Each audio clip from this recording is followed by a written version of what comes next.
Welcome to National Education Hub. It's Mandeep Negi. आज मैं quantitative aptitude का मॉक टेस्ट सेकंड लेकर आया हूं। चलिए शुरू करते हैं। A shopkeeper purchased an article for 3000. What will be the percentage of profit if he sells that article for 3600? एक दुकानदार ने एक वस्तु को 3000 रुपये में खरीदी। यदि वह उस वस्तु को 3600 में बेचता है तो उसे होने वाला प्रतिशत लाभ ज्ञात कीजिए। It's easy question. So you know that profit percent is equal to क्या होता है?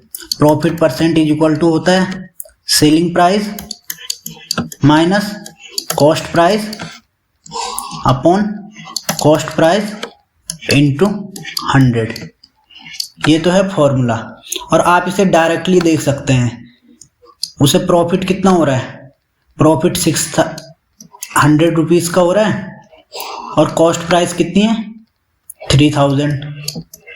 3000 में उसने खरीदा है और 600 रुपये का उसे फायदा हो रहा है, तो ये डायरेक्टली हो जाएगा 600 upon 3000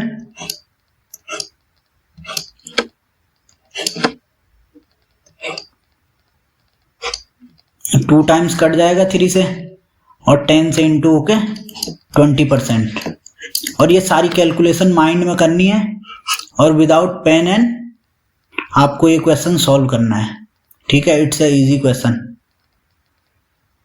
now move on question number 2।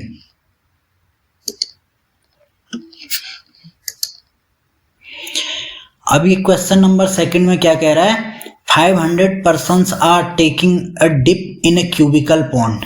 ठीक है, 500 व्यक्ति क्या है? एक घनाभाकार तालाब में डुबकी लगा रहे हैं। 80 metre long and 50 metre broad. 80 metre लंबा है और 50 मीटर क्या है? पॉन्ड है, चौड़ा। ठीक है। What is the rise in the water level in the pond if the average displacement of the water by one person is 0.04 metre square. अब क्या हो रहा है? जैसे ही कोई आदमी डुबकी लगा रहा है तो उसके द्वारा विस्थापित पानी का औसत आयतन कितना है? 0.04 मीटर क्यूब। अब हमें बताना है तो तालाब के जल स्तर में हुई वृद्धि ज्ञात कीजिए। अब जैसे ही कोई पॉन्ड में डुबकी लगा रहा है, ठीक है, जैसे ही कोई पॉन्ड है, इसमें कोई भी आदमी डुबकी लगा रहा है तो उसके वाटर का लेवल क्या करेगा? इंक्रीज करेगा।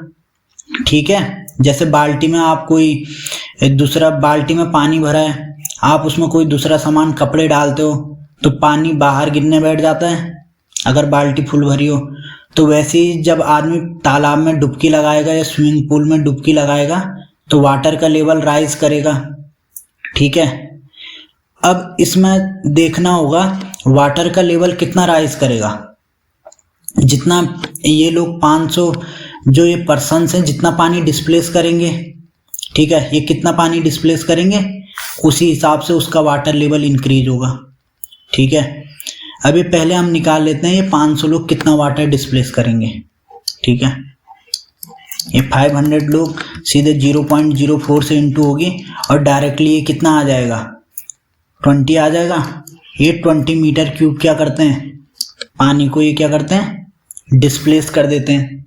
ठीक है, अब ये किसके वॉल्यूम के बराबर होगा? क्यूबॉइड का वॉल्यूम क्या होगा? 80 इंटू 50। ये तो एरिया हो गया और कितना हाइट वो करेगा, राइज करेगा, वो एच हम लेट कर लेते हैं।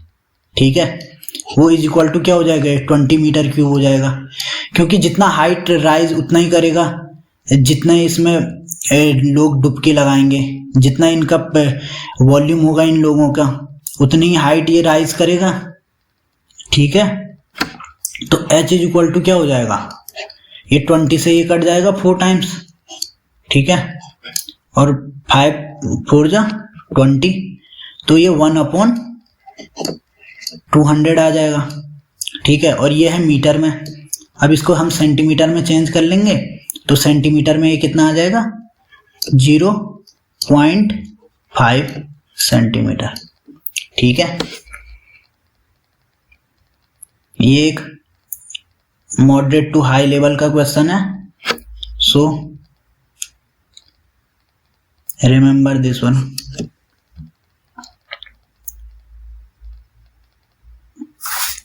ठीक है, नेक्स्ट पर मूव करें। Now move on next question. अब नेक्स्ट क्वेश्चन, ठीक है, ट्राई टू सॉल्व दिस। अब नेक्स्ट क्वेश्चन में क्या है, 1000 boys and 600 girls are examined in a test. ठीक है, टेस्ट हो रहा है, 1000 बॉयज हैं और 600 गर्ल्स हैं। ठीक है, if 40% of the boys and 35% of the girls passed. ठीक है, जो ये बॉयज हैं इनमें से 40% बॉयज क्या हैं, उन्होंने एग्जाम पास कर लिया है, और 35% गर्ल्स ने भी एग्जाम क्या कर लिया है, पास कर दिया है। Then find the percentage of the total number of candidate who failed in the test. ठीक है, 1000 लड़के और 600 लड़कियां एक परीक्षा में भाग लेती हैं। यदि 40% लड़के और 35% लड़कियां उत्तीर्ण हुई तो परीक्षा में अनुत्तीर्ण उम्मीदवारों की कुल संख्या का प्रतिशत ज्ञात कीजिए। अब एक तो हम इसे एलिगेशन से कर सकते हैं। एलिगेशन से कैसे होगा, देखिए यहाँ पे कितने लड़के फेल हुए हैं, 40% तो पास हो गए, तो फेल कितने हुए हैं, 60%। और लड़कियां कितनी फेल हुई हैं, 35 ने तो पास कर दिया है। ठीक है, तो 65% लड़कियां क्या हो गई हैं, फेल हो गई हैं। ठीक है, ये गर्ल्स है और ये क्या है, बॉयज। ठीक है, अब इनका नंबर कितना था बॉयज का, टोटल 1000। ठीक है, और गर्ल्स का कितना है, 600। ठीक है, तो इनको कट कर देंगे और ये कितना आ जाएगा, 5:5, 6 से और 2 का रेशियो आ जाएगा इनके नंबर का। ठीक है, अब एलिगेशन को हम लगा देंगे। ठीक है, आई थिंक आप सभी को एलिगेशन लगाना आता होगा। ठीक है, और पहली बात आंसर किसके बीच होगा, 60 और 65 के बीच होगा, तो डायरेक्टली हम कैसे लगा देंगे, 61 ही आंसर होगा। ठीक है, एक तो ये तरीका है, हमें कैलकुलेट भी नहीं करना है। ठीक है, और ठीक है, और एक दूसरा मेथड क्या है, दूसरा मेथड है हम क्या निकाल दें, 40% लड़के पास हो गए हैं तो 60% फेल हैं, तो 1000 का 60% निकाल दें, 1000 का 60% निकाल दें। ठीक है, डायरेक्टली, या ऐसे भी निकाल सकते हैं, 1000 का 10% कितना होगा, 100, और 60% कैसे क्या हो जाएगा, सीधे 600। ठीक है, 600 बॉयज क्या हुए हैं, फेल हुए हैं, और कितनी गर्ल्स फेल हुई हैं, और कितनी गर्ल्स फेल हुई हैं, गर्ल्स फेल हुई हैं 65%, तो 100% गर्ल्स 600 हो गई। ठीक है, 10% गर्ल्स कितनी हो गई, 60, और 60% गर्ल्स 360, और 390 क्या हो गई, 65% गर्ल्स। ठीक है, मतलब यहाँ पे 5% की वैल्यू 30 हो गई, और 30, तो ये 390 क्या आ गया, 65% गर्ल्स का नंबर आ गया। ठीक है, और टोटल कितने बच्चे हैं, 1600। ठीक है, टोटल 1600 है। ठीक है, तो कितने हो गए, 6 और 3 990 अपॉन 1600 इंटू 100। ठीक है, तो 0 0 से कट जाएंगे 0 और 0। ठीक है, अब 16 से 990 को हम डिवाइड कर देंगे 6। जैसे ही 6 आ गया तो हम समझ जाएंगे, इसके बाद हमने इसको आगे कैलकुलेट नहीं करना है। ठीक है, जैसे ही 6 आ गया हमने समझ लेना है कि हमने केवल पहली डिजिट देख के ऑप्शन नंबर 1 को टिक कर देना है और नेक्स्ट क्वेश्चन की ओर मूव कर जाना है। ठीक है candidates, now move on next question, question number 4। ठीक है, find the compound interest on an amount of 8000 at 5% per annum. ठीक है, अमाउंट कितना है, 8000। ठीक है, प्रिंसिपल अमाउंट है, और 5% का प्रिंसिपल अमाउंट पर एनम का रेट है। ठीक है, फॉर 2 ईयर्स, और कंपाउंडेड एनुअली, ठीक है। 8,000 की धनराशि पर 5% वार्षिक ब्याज की दर से 2 वर्ष का चक्रवृद्धि ब्याज, ठीक है, हमने निकालना है। हमने केवल क्या निकालना है? प्रॉफिट निकालना है, ठीक है, इंटरेस्ट केवल, ठीक है, हमने केवल क्या निकालना है? इंटरेस्ट निकालना है, ठीक है। तो पहले वर्ष कितना आएगा? अब हम या तो हम वैल्यू याद रखें 5, हम फॉर्मूले से याद रखें कि 5% का 2 ईयर में कितना हो जाएगा? 5 + 5 + 5 × 5 25/100। ये है शॉर्ट तरीका, जिससे कि हमें पता चल जाएगा 5% का 2 वर्ष में ब्याज कितना बना? 10.25, ठीक है, इतना परसेंट बना। एक तरीका तो ये है कि हम 8,000 का सीधे क्या 10.25% निकाल देंगे, ठीक है। अब 10.25% कितना होगा इसका?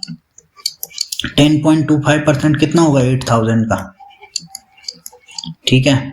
1% कितना होगा? 80, ठीक है, 1% 80 होगा, और 1% 80 होगा तो 10.25% कितना होगा? डायरेक्टली इंटू कर लेंगे, ठीक है। तो ये कितना हो जाएगा? 102.5 × 8, ठीक है। अब ये देखो, यहाँ पे हमने केवल इतना ही देखना है और अंदाजे से कर देना है, ठीक है, अप्रोक्सीमेशन से हमने इस क्वेश्चन को कर लेना है, ठीक है। अब ये 102 है, 8 से इंटू होगा तो 800 तो आएगा। अब ये 2.5 है, ठीक है, तो मतलब 800 के ही समथिंग आंसर आना चाहिए, 900 तो नहीं आएगा, ठीक है, क्योंकि ये केवल कितना है? यहाँ पे 102 है, 8 × 2 = 16, तो 816 के समथिंग कुछ आएगा। तो सबसे नियर वैल्यू ये है। हमें ये पूरा कैलकुलेट नहीं करना है, और अगर पूरा कैलकुलेट इंटू भी करोगे तब भी कितना आएगा? 820 आएगा, ठीक है।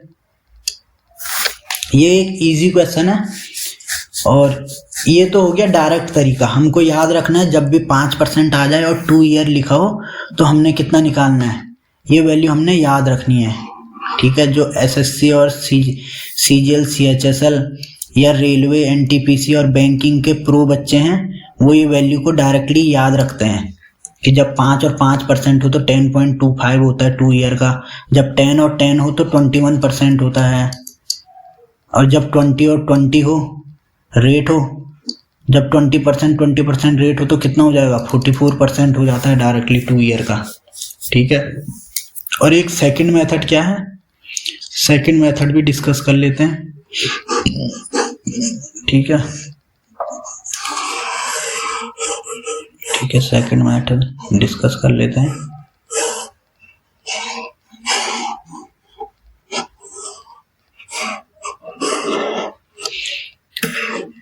अब इसको अगर हमें सेकंड मेथड से करना है तो इसे हम कैसे करेंगे? हम क्या करेंगे? 8,000 लिखेंगे, ठीक है। अब इसका 5% निकाल लेंगे। 5% कितना होगा? 10% तो 80 है, 5% कितना हो जाएगा 8,000 का, ठीक है। 10% कितना? 800 है, 5% कितना हो जाएगा? 400, ठीक है। ये तो फर्स्ट ईयर का हो गया। अब सेकंड ईयर में क्या होगा? 8,000 पे तो मिलेगा 400, अब ये 400 पे भी तो मिलेगा क्योंकि ये है कंपाउंड इंटरेस्ट। तो ये 400 का 10% कितना होगा? 40, देखते ही निकाल देना है सीधे 0 हटा के। और 5% कितना हो जाएगा? 20, ठीक है। अब हमने इस सबको क्या कर देना है? सम कर देना है, ठीक है। 4 4 और 2 सीधे कितना हो जाएगा? 820, ठीक है। ये हमारा answer. Now move on next question. अब ये क्वेश्चन क्या है? Find the least number by which 588 must be multiplied to make it a perfect square, ठीक है। छोटी से छोटी संख्या ज्ञात करनी है जो 588 से गुणा करने पर प्राप्त पूर्णांक पूर्ण वर्ग बन जाए, ठीक है। अब 588 में हम किसका मल्टीप्लाई करें कि वो क्या बन जाए? एक पूर्ण वर्ग बन जाए, परफेक्ट स्क्वायर, ठीक है। अब इसको करने के लिए हमने क्या करना है? एक तो हम क्या किससे कर सकते हैं? एक तो हम इसको कर सकते हैं डिजिट सम से, या पहले हम डायरेक्टली कर देते हैं नॉर्मल फैक्टर मेथड से, ठीक है। 588 का हम फैक्टर निकाल लेते हैं, ठीक है। 2 से डिवाइड किया, 2 2 जा 4, 9 और 4, ठीक है। और फिर 2 से किया 1, 4 और 7, ठीक है। अब हमने किससे किया, किससे हो रहा है, अब 3 से होगा, 2 से तो जाएगा नहीं, तो 3 से कितना हो जाएगा, 3 4 जा 12, 3 9 जा, ठीक है। अब हमने इतने में रुक जाना है, अब हम समझ जाएंगे 49, डायरेक्ट 49 से भी कर सकते हैं, ठीक है। अब ये 49 का तो पेयर बन रहा है, ठीक है, 7 इंटू 7 से, तो 2 का पेयर बन रहा है 2 का स्क्वायर इंटू 3 इंटू 7 का स्क्वायर, ठीक है, इससे बन रहा है 588। अब हमें अगर ये परफेक्ट स्क्वायर चाहिए तो हमें इस 3 का भी पेयर बनाना पड़ेगा, तो हम ये 3 की क्या कर देंगे, डायरेक्टली इंटू कर देंगे ये 588 में। अगर हम 3 की इंटू कर दें दोनों ओर, यहाँ भी इंटू करेंगे, ठीक है, तो ये भी क्या हो जाएगा, 2 का स्क्वायर, 3 का स्क्वायर और 7 का square is equal to 588 into 3। एक तरीका तो ये हो गया, ठीक है, एक तरीका तो ये हो गया, इससे हमने क्या निकाल दिया, हमने निकाल दिया कि ये परफेक्ट स्क्वायर 3 की इंटू करके बन जाएगा। और दूसरा तरीका क्या है, डिजिट सम, ठीक है। अब हमने डिजिट सम से कैसे करना है, अब इनका डिजिट सम कितना है, 8 8 16, 16 और 5 21, ठीक है। अब अगर ये 21 आ रहा है तो ये 3 से डिवाइड हो रहा है, ठीक है, 3 से डिवाइड हो रहा है। लेकिन अगर ये 3 का मल्टीपल है, अगर ये 3 का मल्टीपल है तो जब मैं इसका रूट निकालूंगा तो इसमें एक 3 कम पड़ेगा, क्योंकि वो 3 का मल्टीपल है। और रूट परफेक्ट तभी बनेगा जब वो 9 का मल्टीपल होगा, ठीक है। अगर डिजिट सम 9 का मल्टीपल है, ठीक है, तभी वो उसका रूट बन पाएगा, ठीक है। तो हम यहीं समझ जाएंगे कि कम से कम एक 3 तो इंटू में चाहिए ही चाहिए, ठीक है। तो यहीं पे होगा ये 3 और हम ऑप्शन टिक करके नेक्स्ट क्वेश्चन पर मूव कर जाएंगे, ठीक है। ये रहा आपके लिए अब next question, try to solve this.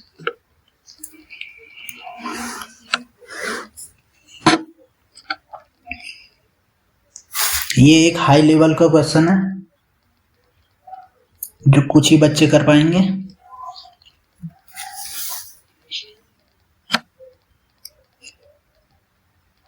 और पोस्ट भी कुछ ही बच्चों को मिलेगी, ठीक है। तो इसलिए आपको सारे क्वेश्चन आने चाहिए अगर आप किसी कॉम्पिटिटिव एग्जाम में बैठ रहे हो तो, ठीक है। अब ये क्वेश्चन क्या है, a tree 12 metre in height, ठीक है, 12 मीटर ऊंचा एक पेड़ है, ठीक है, is broken by the wind in such a way that its top touches the ground and makes an angle of 60 degree with the ground. At what height from the bottom is the tree by the wind? Tree broken by the wind, ठीक है। अब यहाँ पे क्या पूछ रहा है ये कि एक 12 मीटर हाइट का क्या है, एक पेड़ है, ठीक है, वो बीच में कहीं पे से ब्रेक हो गया, जैसे पॉइंट सी से यहाँ पे क्या हो गया, ये पॉइंट सी से वो क्या हो गया, ब्रेक हो गया है, ठीक है। तो ये पूछ रहा है कि ये एक्स पूछ रहा हो, ये हाइट बताओ, ये बॉटम से मतलब नीचे से कहाँ पे टूटा है, जमीन से हमने बताना है कितनी ऊंचाई पर क्या है, पेड़ टूटा है। तो ये हमने एक्स लेट किया है, ठीक है, ये डायग्राम में पहले ही मेंशन किया गया है, ये एक्स लेट किया है, ठीक है। और ये टोटल लेंथ ए बी की 12 है, तो बी सी की कितनी हो गई, 12 माइनस एक्स, और ये पेड़ कुछ इस तरीके से गिर गया है सी हो के, तो 12 माइनस एक्स। अब ये एक राइट एंगल ट्राइंगल बन गया, और ओ पे क्या है 60 डिग्री का एंगल है, और ओ सी कितना है 12 माइनस एक्स, ठीक है। अब अगर हमें ट्रिग्नोमेट्री में ऐसे क्वेश्चन फास्ट करने हैं तो हमें पता होना चाहिए, अगर ये 60 डिग्री है, ठीक है, अगर ये 60 डिग्री है तो ये डेफिनेटली √3 का मल्टीपल होगा, और ये 1 होगा, और ये 2 का मल्टीपल होगा, 2 यूनिट होगा, ठीक है। ये √3 यूनिट होगा, ये 1 यूनिट होगा, तो ये 2 यूनिट होगा, ठीक है। अब √3 की वैल्यू क्या है, √3 की वैल्यू है हमारा x, ठीक है। तो 1 यूनिट की वैल्यू क्या हो जाएगी, x बाय √3, ठीक है। और 2 यूनिट की वैल्यू कितनी हो जाएगी, 2 यूनिट की वैल्यू हो जाएगी 2x बाय √3, ठीक है। लेकिन ये 2 यूनिट की वैल्यू हमें कितनी दे रखी है, 12 माइनस एक्स दे रखी है, तो ये 2x अपॉन √3 क्या हो जाएगा, किसके बराबर हो जाएगा, 12 माइनस एक्स के। ठीक है, क्या हो गया है, यहाँ पे करते हैं 2x अपॉन √3 किसके बराबर हो गया, 12 माइनस एक्स के। अब √3 उधर जाएगा, इंटू हो जाएगी, क्या आ जाएगा 2x is equal to 12 √3 minus √3x। अब ये हम अगर √3 को इधर ले लेते हैं तो क्या हो जाएगा, x इज इक्वल टू कितना आ जाएगा 12 √3 अपॉन 2 प्लस √3 आ जाएगा। ठीक है, क्या आ जाएगा, क्या आ जाएगा 2 प्लस √3। अब अगर हम इसका रेशनलाइजेशन करेंगे तो 2 माइनस √3 से इंटू करेंगे ऊपर और नीचे, तो ये 2 माइनस √3 से नीचे इंटू होगी तो ये 4 माइनस 3 हो जाएगा, और ऊपर क्या आ जाएगा 12 √3 इंटू, रुकिए इधर करते हैं इसको। ठीक है, इतना समझ गए। अब हम इसे मिटाते हैं और इसका रेशनलाइजेशन हम किधर करेंगे, हम करेंगे इसका रेशनलाइजेशन, चलिए इधर ही कर लेते हैं। तो ये कितना हो जाएगा, रेशनलाइजेशन करेंगे तो, ठीक है, 12 √3 अपॉन 2 प्लस √3, और क्या हो जाएगा 2 माइनस √3 से ऊपर और नीचे इंटू हो जाएगी रेशनलाइजेशन में, 2 माइनस √3। अब ये क्या बन जाएगा, ये तो 12 के अंदर इंटू कर देंगे, कितना आ जाएगा 24 √3 माइनस √3 से √3 की इंटू होगी तो 3 हो जाएगा, और ये 36, और अपॉन में क्या हो जाएगा 2 प्लस √3 और 2 a plus B A minus B बन जाएगा, तो a का square a plus B into A minus B क्या होता है, a square minus B square, a square की जगह 2 है, 2 का स्क्वायर 4 और √3 का स्क्वायर 3, तो 4 माइनस 3 क्या हो जाएगा 1 हो जाएगा, और ये आंसर आ जाएगा। ठीक है, तो ऑप्शन नंबर 4 आपका क्या हो जाएगा आंसर। ठीक है, ये आपका आंसर। ये एक अच्छे लेवल का क्वेश्चन है। ठीक है, और जिसकी प्रैक्टिस अच्छी होगी वो इसको बस देखते ही बहुत फास्ट कर देगा 20 सेकंड में। ठीक है, now move on next question. अब नेक्स्ट क्वेश्चन क्या है, A and B can finish a project in 10 days. B and C can finish it in 20 days. C and A can finish it in 30 days. If A, B and C work together, they will finish the project in. ठीक है, तो ये question क्या है, A और B एक project को 10 दिन में करते हैं। ठीक है, और B और C कितने दिनों में फिनिश करते हैं उसको 20, तो C and A can finish it 30 days. C और A कितना 30 डेज में करते हैं। तो A B C work together, जब A B C तीनों एक साथ करते हैं काम, तो ये काम कितने दिन में खत्म होगा ये पूछ रहा है। ठीक है, तो जब भी वर्क एनर्जी के time and work and time के क्वेश्चन आते हैं तो हमने क्या करना है, टाइम एंड वर्क के क्वेश्चन आएंगे तो हमने ट्री बना लेना है। ठीक है, तो बना लो ट्री। ठीक है, ये क्या है, A और B कितने दिन में करते हैं 10 डेज में, 10 डेज में A प्लस B। ठीक है, और 20 डेज में B प्लस C। ठीक है, और 30 डेज में C प्लस A कितने दिन में 30। ठीक है, अब हम तीनों की इंटू कर ले, तीनों का कॉमन ले लेते हैं। ठीक है, एलसीएम कितना होगा 60 हो जाएगा। ठीक है, 60, तो ये 10 6 जा 60 होगा, और 23 जा 60 होगा, और 32 जा 60 होगा। ठीक है, तो ये 6 3 और 2 इफिशियंसी हो जाती है, तो A plus B plus C की इफिशियंसी कितनी हो जाएगी, A plus B plus C plus C plus A, total कितने हो गए, इफिशियंसी कितनी हो गई 6 प्लस 3 प्लस 2, 6 प्लस 3 प्लस 2 कितना हो गया 9, 9 और 2 11। ठीक है, और ये सब कितने हो गए 2 A plus B plus C। ठीक है, तो A B C की इफिशियंसी कितनी हो गई 11/2। ठीक है, 11/2 हो गई। अब हमने निकालना है कि तीनों एक साथ मिलके काम करते हैं, ठीक है। तो वर्क कितना हो जाएगा, तो वर्क कितना हो जाएगा, जब ए बी सी तीनों काम करते हैं तो कितने दिन में पूरा होगा, ठीक है। तो कितने दिन में काम पूरा होगा, ठीक है। हमने क्या निकालना है, डेज निकालना है। तो डेज इज इक्वल टू, ठीक है, डेज इज इक्वल टू क्या होगा, वर्क अपॉन इफिशियंसी। और वर्क कितना है, 60 है टोटल, इफिशियंसी कितना है, 11/2 है, ठीक है। इफिशियंसी कितना है, 11/2। तो इसको हम सॉल्व कर देंगे, 60 × 2/11, आंसर आ जाएगा 120/11, ठीक है। तो ऑप्शन नंबर 4 क्या है, राइट आंसर है, ठीक है। ये आपका क्या है, राइट आंसर है, ठीक है। ये एक अच्छा क्वेश्चन है, ये अक्सर एग्जाम में पूछा जाता है, ठीक है। Now move on next question.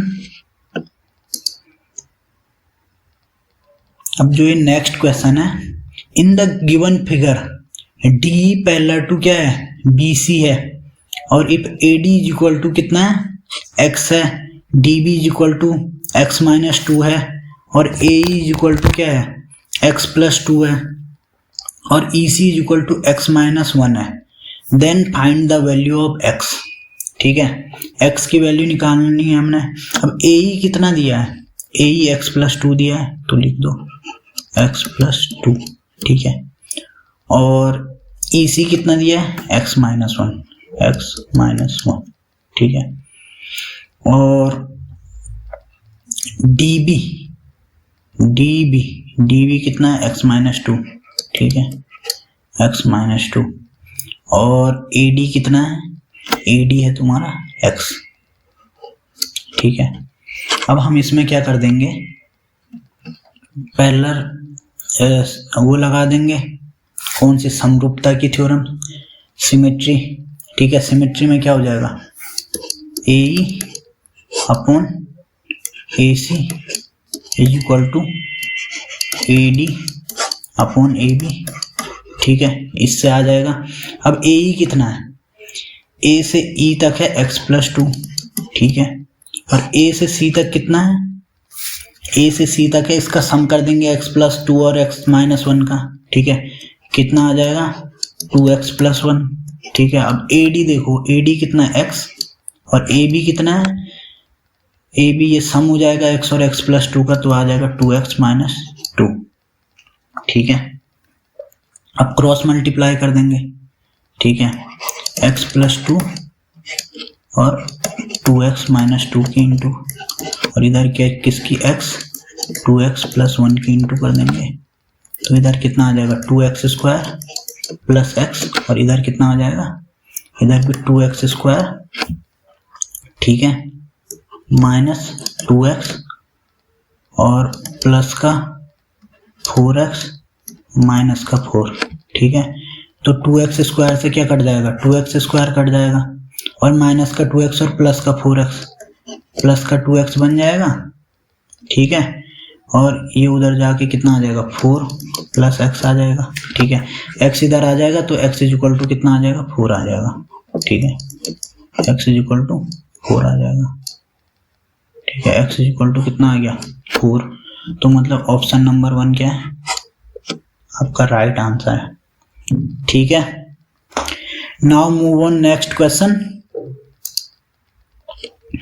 यदि किसी गांव की जनसंख्या 5 वर्ष में 1,75,000 से बढ़कर 2,62,500 हो जाती है, तो जनसंख्या में प्रतिवर्ष होने वाली औसत वृद्धि,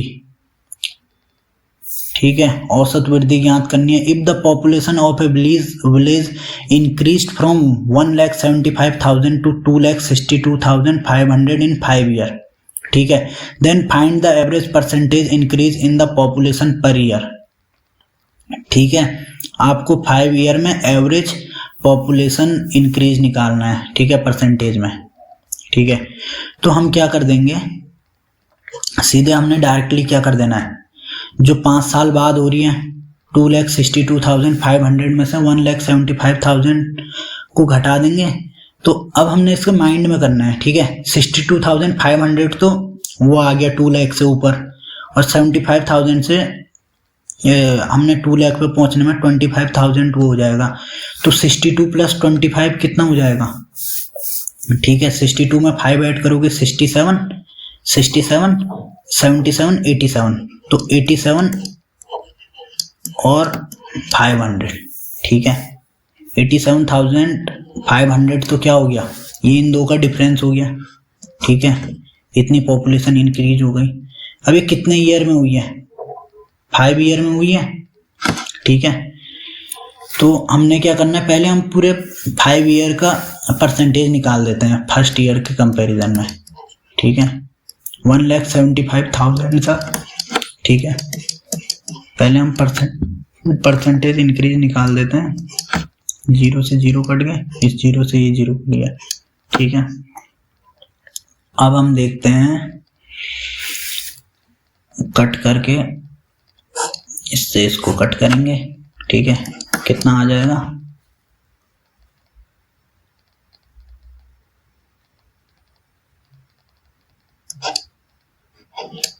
आई थिंक 5 आ जाएगा, ठीक है। 5 नहीं 50 आ जाएगा, ठीक है। 50 आ जाएगा, एक 0 बचा हुआ है, ठीक है। 50 आ जाएगा।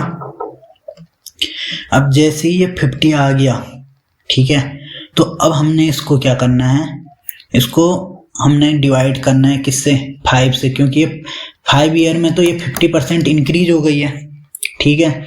अब लेकिन हमने क्या निकालना है, पर ईयर निकालना है, ठीक है। औसत प्रतिशत वृद्धि निकालनी है ना, एवरेज परसेंटेज इंक्रीज। तो हमने इसको क्या करना है, 5 से डिवाइड करना है, ठीक है। तो एवरेज हर साल क्या बढ़ रही है, 10% बढ़ रही है, और टोटल 5 साल में कितनी बढ़ गई, 50%, ठीक है। तो ये आपका ऑप्शन नंबर 1 क्या हो गया, आंसर हो गया, ठीक है। ये एक इजी क्वेश्चन है।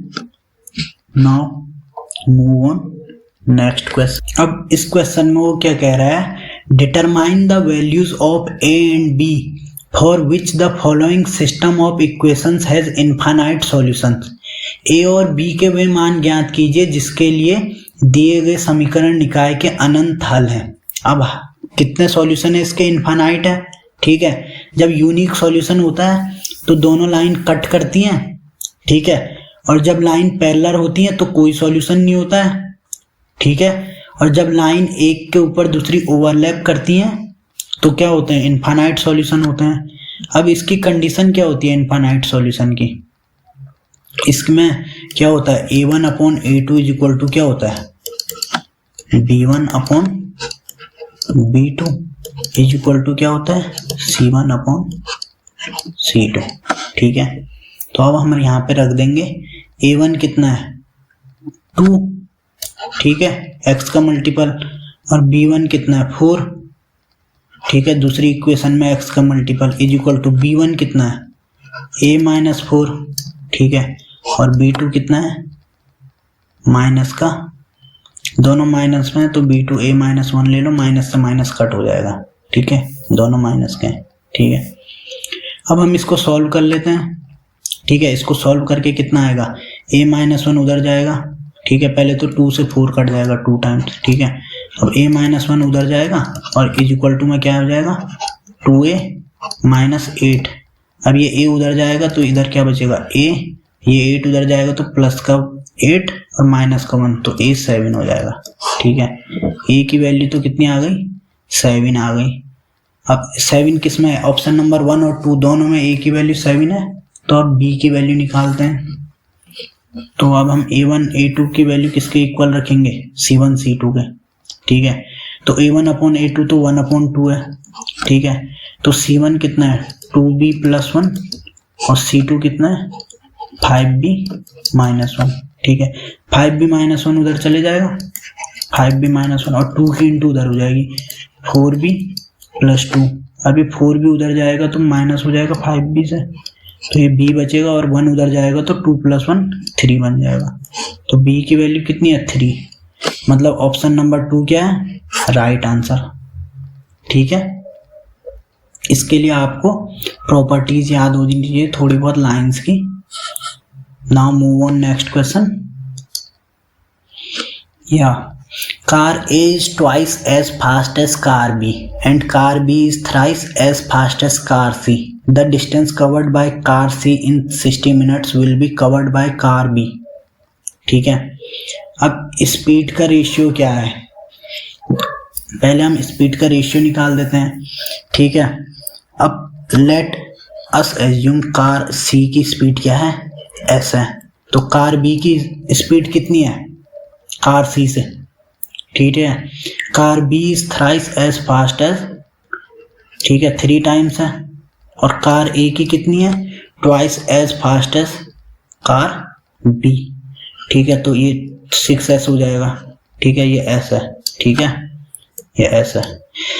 अगर कार सी की स्पीड s है और कार बी की स्पीड कितनी है 3s, थ्राइस हो गई, और इस b के डबल किसकी है, कार ए की स्पीड है। ठीक है, ये तो इनकी स्पीड का रेशियो हो गया 6:3:1। ठीक है, अब C क्या कर रहा है, 60 मिनट में कोई डिस्टेंस कवर कर रहा है, तो B पूछ रहा है, तो अब हमें A से कोई लेना देना नहीं है, हमें इससे ही लेना देना है। ठीक है, अब क्या है कि हमें बताना है डिस्टेंस इक्वल है। ठीक है, क्या होता है, स्पीड इज इक्वल टू होता है डिस्टेंस अपॉन टाइम, तो डिस्टेंस तो इक्वल है, तो स्पीड का रेशियो टाइम के रेशियो के अपोजिट होगा। ठीक है, तो टाइम का रेशियो क्या हो जाएगा 1:3, और ये स्पीड का रेशियो कितना था 3:1 था बी और सी में। ठीक है, स्पीड का रेशियो 3:1 था, तो टाइम का रेशियो 1:3 हो गया। ठीक है, अब सी को कितना लग रहा है 60 मिनट लग रहा है। ठीक है, 3 की वैल्यू 60 मिनट है, तो 1 की वैल्यू क्या हो जाएगी 20 मिनट। ठीक है, तो option number 1 is the right answer. Okay,